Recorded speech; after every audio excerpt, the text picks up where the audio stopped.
ఎలాగ వెళ్ళాను అలాగే. సత్యం, నీకు అన్యాయం జరిగింది నిజమే.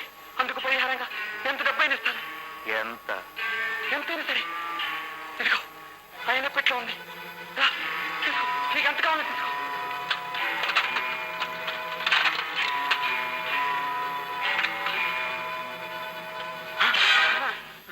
ఈ సత్యం ఆ సత్యం కాదు, మోసపోవడానికి. అదే అదే కాదు, తీసుకో, నువ్వే తీసుకో. తీసుకుంటాను, తీసుకోవాల్సిందే తీసుకుంటాను. ఇలా రా, కూర్చో. ఉత్తరం రాయి. ఉత్తరం దేనికి? నేను మళ్ళీ జైలుకి వెళ్లకుండా ఉండడానికి. రాయ్. నా చెల్లెలు చావుకి కారణం నువ్వు. నేను ఆమెను బలవంతం చేసి మానాన్ని తోచావు. అదే రాయ్.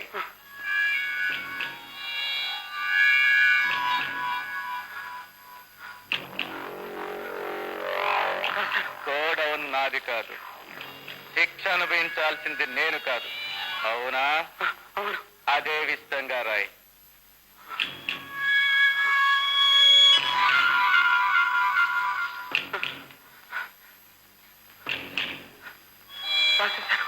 ఈ పాపాలన్నిటికీ పరిహారంగా.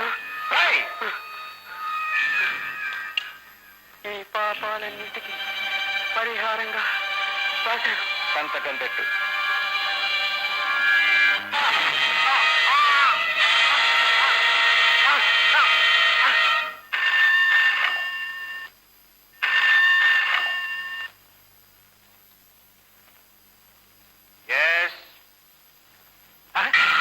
ఏమిటి?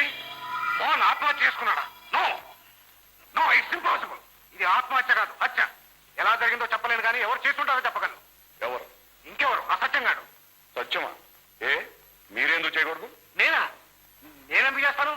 నేను ఆ సమయంలో మా ఇంటి దగ్గర ఉన్నాను. రుజువు ఏమైనా ఉందా? ఉంది. ఓకే.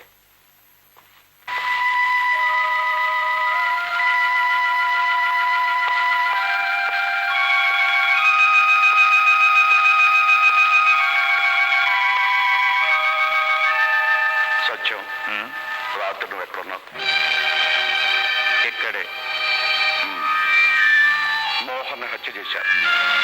పాపం, ఆయువు తీరింది. తీరలేదు, తీర్చేశారు.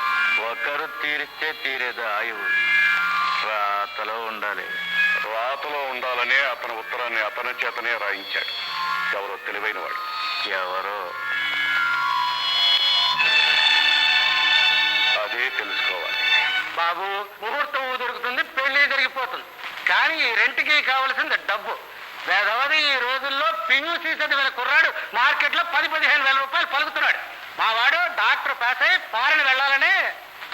ఇవిగో 20,000 ముహూర్తం పెట్టించండి.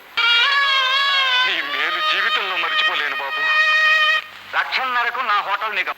మనం అనుకున్నట్టు అగ్రిమెంట్ మాత్రం నెలకు 500 లీజ్ చొప్పున 99 సంవత్సరాలకి రాయించాను. మరి ఏ మొత్తం ఎలా ఇస్తారో? ఇదిగో, మొత్తం డబ్బుగానే తీసుకోండి. చాలా సంతోషం.